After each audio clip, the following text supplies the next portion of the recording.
We're prioritizing Lily's birthday party over yours.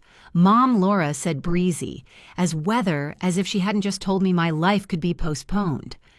I smiled because smiling was what I'd been trained to do, and I nodded because nodding had kept the peace for decades. But inside my chest, something shifted quietly, decisively, because she had no idea I'd just inherited a trust worth $8.2 million, and I was done pretending I was small. It was Tuesday morning, March 15th, and the coffee in my kitchen smelled the way it always did, cheap grounds and habit, and the soft hum of routine when the phone rang with a number I didn't recognize. Peterson and Associates, the caller ID read, and I nearly let it slide into voicemail the way I always did when life tried to sell me something I couldn't afford. But my hand moved anyway, as if some buried instinct knew this wasn't a sales pitch. "Mrs. Thompson." The voice asked, crisp and composed, and I replied the way I always had at work, careful and polite speaking. The man introduced himself as David Peterson, and when he said he was handling the estate of Eleanor Whitfield, Aunt Eleanor, my mother's sister, the one who lived alone in that hulking house upstate, I felt my fingers tighten around the mug so hard the ceramic bit into my skin. "You've been named as the primary beneficiary," he said, and for a moment all I could hear was the pulse in my ears, the hot rush of disbelief, the half-formed thought that there had to be another Margaret Thompson in the world, one who deserved something like that. I told him there must be a mistake because Aunt Eleanor and I weren't close in the way people on greeting cards were close. We sent Christmas cards, yes. We asked after health, sure. We didn't share holidays. We didn't share secrets. We didn't share our lives. "No mistake," Mr. Peterson said, and the quiet certainty in his voice made my stomach drop. He explained there were detailed instructions, legal documents, and a sealed letter, written specifically for me. And when he asked if Thursday at 2 p.m. worked, I heard myself agree before I'd even processed what agreeing meant. For the next 2 days, I moved through my life like someone acting in a play whose script had been swapped without warning.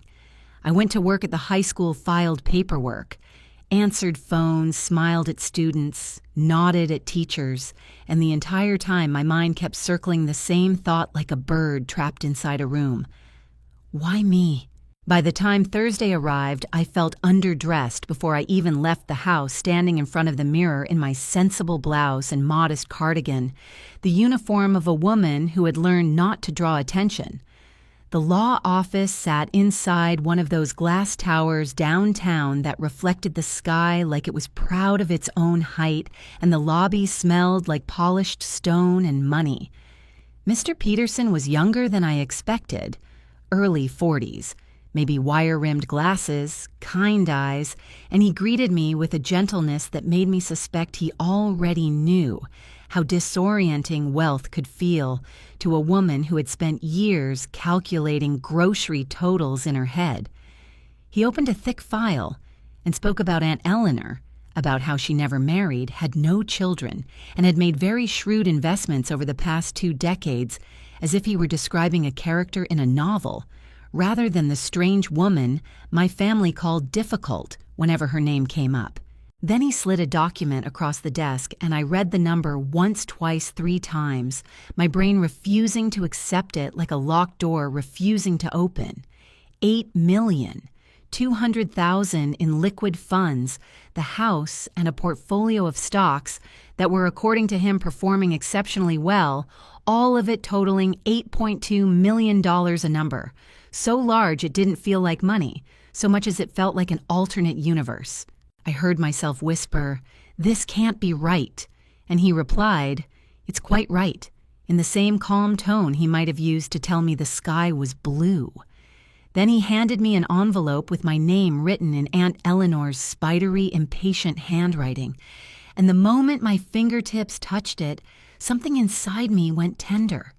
I opened it slowly, the paper inside crisp and unmistakably personal, and the letter was brief enough to be cruel. Evelyn, it began, and seeing my name in her hand made my throat tighten. She wrote that I was the only one who never asked her for money, the only one who visited because I wanted to, not because I needed something. She wrote that the others would be furious, but I deserved it. And then she ended with a line that felt like a match struck in a dark room. Use it wisely. Use it to make them remember who they're dealing with. Beatrice. The others. I didn't need him to explain who she meant. Laura and her husband Daniel, who made 6 figures between them and still managed to sound faintly desperate any time they called. My son Andrew, who'd borrowed money for his business years ago and spoke about paying it back the way people spoke about rain that might come someday. They all dismissed Aunt Beatrice as a strange old woman with a creepy house, and I'd listen to them do it, laughing politely, staying neutral the way I always did when I didn't want to fight. I walked out of that office in a haze with documents in my purse that could rewrite my entire life, and for 48 hours I told no one. I went to work, made dinner, watched television, and felt like my own skin didn't fit, because suddenly I wasn't just Evelyn Harper, divorced secretary, barely keeping afloat. I was Evelyn Harper, woman with options, and nobody around me knew it yet. That was when Laura called about my birthday, and her voice had that careful sweetness that always meant she was about to take something away. "Mom, I hate to do this," she said, "but we're going to have to cancel your birthday dinner. Lily's friend is having a party the same night, and you know how important friendships are at her age. Lily, my 16-year-old granddaughter, hadn't spoken to me voluntarily in 2 years, unless she wanted money for a concert or some new outfit, and hearing my own birthday treated like a scheduling inconvenience should have stung the way it always did. Instead, I felt something colder and clearer settle into place. Of course I told Laura gently, because I could still play the part they expected even while the real version of me was already stepping out of the shadows. Family first. What I didn't tell her was that I'd already made other plans, and they were nothing like the quiet little dinner I'd been trained to accept. 2 weeks wasn't much time to build a different world, but money has a way of making time more obedient. When I walked into the Plaza to make a reservation wearing my Target cardigan and practical shoes, the concierge looked at me the way people look at someone who has wandered into the wrong story. I didn't blame him. I'd spent most of my life trying not to look like I belonged anywhere expensive. But when I asked for a private dining room for 12 and slid my new platinum card across the counter, the shift in his face was immediate, like a known language had just been spoken. "Of course, Mrs. Harper," he said, suddenly warm. "Will this be for a special occasion?" And I heard myself answer, steady and almost amused. My 55th birthday, savoring the tiny lift of his eyebrows when the card approved without hesitation, like the universe itself had stamped the transaction with permission. I built my guest list the way a woman builds a lifeboat, with care, with intention, with people who had earned a place beside me through simple decency. Old college friends I'd drifted from but never stopped loving. Helen, my neighbor, who reminded me what kindness looked like without strings. A few co-workers who had treated me like a person instead of an office fixture. None of them knew about the trust fund. They didn't have to. They weren't there for the money. They were there because they liked me, and that alone felt like a luxury I'd forgotten was allowed. Meanwhile, Laura kept texting me cheerful updates about Lily's party, like I should be grateful for the play-by-play. "She's so excited," she wrote. "Daniel rented a photo booth. It's costing us a fortune, but you only turned 16 once, right?" I stared at my phone and felt a strange calm. Because yes, you only turn 16 once, and you only turn 55 once too. But apparently only one of those milestones mattered to them. On the morning of my birthday, I did something I'd never done in my life. I walked into a high-end salon where they offered me wine and spoke about my hair like it had potential, not just maintenance. The stylist, Marcus, ran his fingers through my graying bob and asked, "What are we thinking today?" And I surprised myself by saying, "I'm thinking it's time for a change." 3 hours later, I didn't recognize the woman in the mirror. My silver strands had been transformed into elegant platinum highlights, my cut, now sleek and confident. And when makeup followed soft, polished, deliberate, I felt something crack open in my chest. It wasn't vanity. It was recognition. "You look stunning," Marcus said. And for the first time in years, I believed someone when they said something beautiful about me. The dress came next, not from the clearance rack where I'd always told myself I belonged, but from a boutique where the saleswoman called me madam and offered champagne, while she zipped me into navy silk that fit like it had been waiting for me all my life. By the time I arrived at the Plaza, the private dining room looked like a scene from a movie I'd assumed I wasn't meant to star in. Fresh flowers, candlelight silverware that felt heavy with importance. My guests arrived and their faces lit up, and when Helen saw me, she actually gasped. "Evelyn, you look radiant," and I smiled with a calm that felt brand new, because tonight I wasn't begging to be chosen. Tonight I had chosen myself. Dinner unfolded with the kind of ease I'd spent years watching other people enjoy, the kind where laughter didn't feel borrowed, and conversation didn't circle around obligations or favors owed. The wine was excellent, the food rich and unhurried, and as I looked around the table at the people I'd chosen, I realized something quietly astonishing. No one here wanted anything from me except my company. Helen told a story about her late husband that had us all smiling through tears. Claire reminisced about college days when we thought adulthood would be simpler, and every so often someone would look at me and say, "This is lovely, Evelyn," as if the evening itself were a gift I'd wrapped and placed on the table. My phone buzzed in my purse, vibrating insistently, but I ignored it until dessert arrived, a delicate confection plated like art. When I finally glanced down, there were messages from Laura, stacked one after another, each cheerful and oblivious. "Hope you're having a nice quiet night." One read, followed by "Lily's party is amazing, and then the photo booth is such a hit." I silenced the phone, smiled at the table, and ordered another bottle of champagne, because I had decided this evening would not be interrupted by people who hadn't bothered to show up. It was Helen who suggested pictures, lifting her phone and saying the night deserved to be remembered. And something in me, reckless, liberated, answered before my cautious side could interfere. I waved over our server and asked if the hotel photographer was available, and 20 minutes later, a professional was capturing. Moments I hadn't known I'd been missing my entire life, me laughing without restraint, my glass raised in a toast, the candlelight reflecting off silver and silk and faces that were genuinely happy to be there. "These will be beautiful," he promised, handing me his card, and when my guests hugged me goodbye one by one, their words landed somewhere deep and permanent. "This is the most elegant birthday party I've ever attended," Claire said, and I replied with a smile that felt almost mischievous. "I'm full of surprises." After everyone left, I sat alone for a few extra minutes in the quiet of the private dining room, letting the stillness settle around me like a blessing. Tomorrow, I knew the world would see what Laura assumed was my quiet night, but tonight belonged only to me. The photos arrived the next morning, and they were even more striking than I'd imagined. There I was, confident and composed, platinum hair catching the light navy silk draped just right, surrounded by people who looked at me like I mattered. I chose 3 to post, one of the full table, one candid of me laughing, and one where I was unmistakably at the center of it all, and kept the caption simple, "Celebrating another year of life with wonderful friends at the Plaza. Grateful for all the blessings this year has brought." Within an hour, the comments rolled in, surprised and admiring, and for the first time, social media didn't feel like a window into other people's lives. It felt like a mirror, reflecting my own.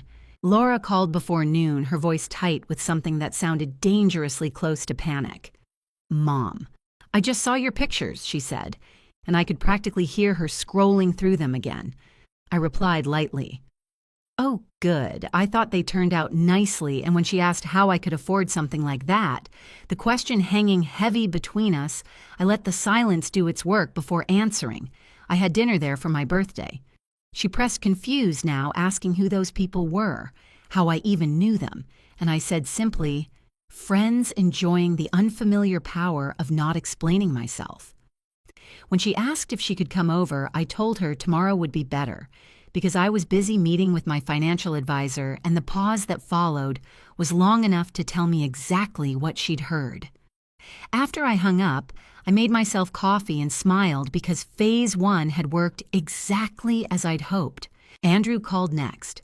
Concern layered thick in his voice, asking if I was feeling all right, telling me Laura was freaking out about the pictures, and I answered calmly that I was feeling wonderful, better than I had in years. When he asked about the financial advisor, his curiosity sharpened, and I let him hear just enough to unsettle him. There are many things about my life you don't know. I told him, and when the line went quiet, I could almost hear the mental math beginning.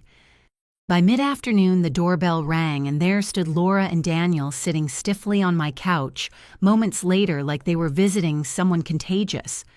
Their questions came exactly as expected, not about my happiness, not about my birthday, but about the cost of dinner and where the money came from. I let them talk themselves into knots before gently reminding Laura of what she'd said about prioritizing Lily's birthday. And when Daniel tried to frame their concern as responsible, I smiled sweetly and asked how his cryptocurrency investment was doing, watching the color drain from his face.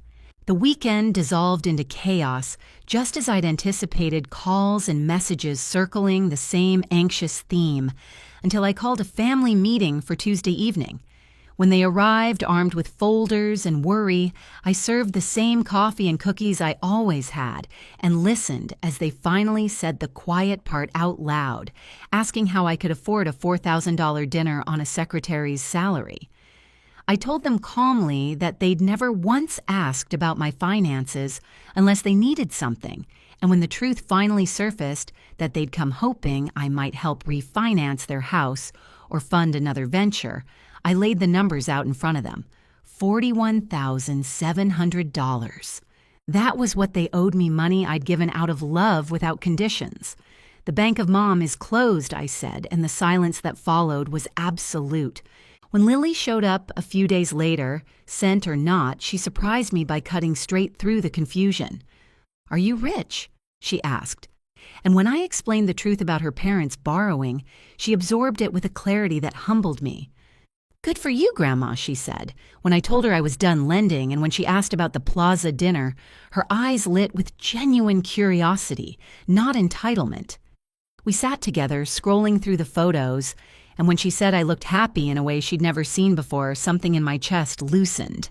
That night, when Laura texted again, worried and frustrated, I replied honestly for the first time in years, I was done sacrificing my future for other people's comfort.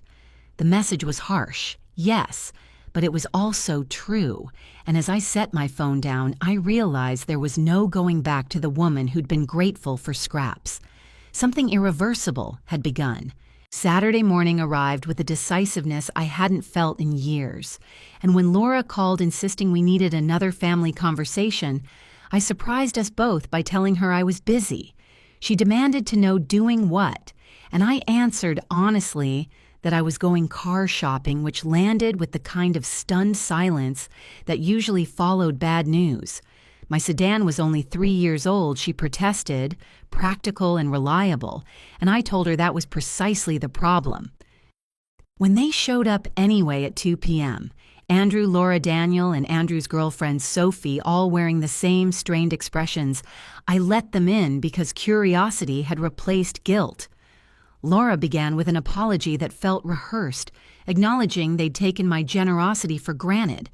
But the word "but" followed quickly, dragging in concerns about logic and emotion, about how $40,000 could change lives if spent correctly.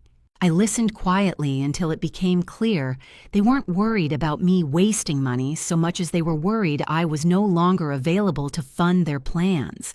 Daniel tried to frame his argument with spreadsheets and figures. Sophie shifted uncomfortably, and Andrew talked about weddings and houses, as if my desires were theoretical, while theirs were urgent.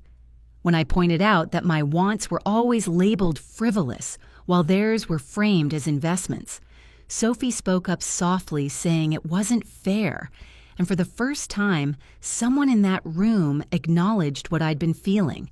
When they finally admitted they'd come, hoping I'd cover refinancing costs and nursing school tuition, I ended the conversation by checking my watch and telling them I had an appointment to test drive a BMW. The look on Laura's face as they left was a mix of disbelief and grief, as if something she'd assumed permanent had just vanished. The BMW was red, unapologetically bold, and when the salesman suggested something more appropriate for my lifestyle, I smiled and paid cash. Driving home, the leather seats and quiet engine felt like freedom, and when Helen admired it from the driveway, I told her I was tired of practical. That evening, sipping wine on my deck, a message from Claire popped up, telling me I'd inspired her to make changes in her own life. And when she suggested making our dinner group a regular thing, I felt a warmth that had nothing to do with money. Over the next week, lunches, shopping appointments, and a spa day filled my calendar, each choice guided not by necessity, but by joy. And for the first time in decades, joy felt like a valid expense. Sophie came alone one morning, apologizing for being part of the ambush and explaining she'd found ways to pay for nursing school herself. When she asked if I was happy, really happy, I told her about birthdays spent cooking for others, about convincing myself that being needed was enough, and she listened with respect, not judgment. When she left, I realized respect was the currency I'd been missing all along.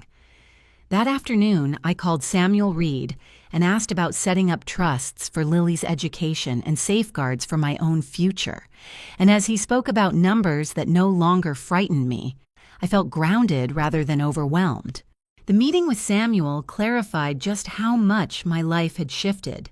The trust had grown nearing $10 million now, and as we discussed long-term care insurance and structured emergency funds with firm limitations, I understood I wasn't hoarding wealth. I was protecting independence. That evening, I called Lily and invited her to Manhattan for a day together, shopping lunch, maybe a show, and her excitement spilled through the phone like sunlight. When Saturday came, we drove into the city with music playing her chatter, filling the car, and without her parents hovering, she blossomed into the thoughtful young woman she was becoming. At Bloomingdale's, I showed her what it felt like to be listened to have her preferences respected, and over lunch at a white tablecloth restaurant, we talked about her dreams of studying abroad and seeing the world. When she asked if I was rich, I told her I had enough to live the way I wanted, enough to choose happiness without fear, and she nodded as if that answered something she'd been wondering about for a long time. The museum, the matinee, the shared laughter. It all felt like an investment with returns far greater than money. When I dropped her off, she hugged me tightly and whispered that she loved me. And as I drove home, my phone filled with missed calls from Laura and Andrew. I ignored them, poured myself a glass of wine, and sat with the quiet certainty that sometimes growth looks like chaos from the outside. The knock that would come next would force everything into the open, but for that night, I allowed myself the luxury of peace. Sunday morning broke with deceptive calm, sunlight warming the deck as I sat, with my coffee and newspaper savoring the quiet, like it was a fragile gift, when the sound of multiple car doors slamming shattered the illusion. I didn't need to look out the window to know who it was. The energy alone told me this was an intervention.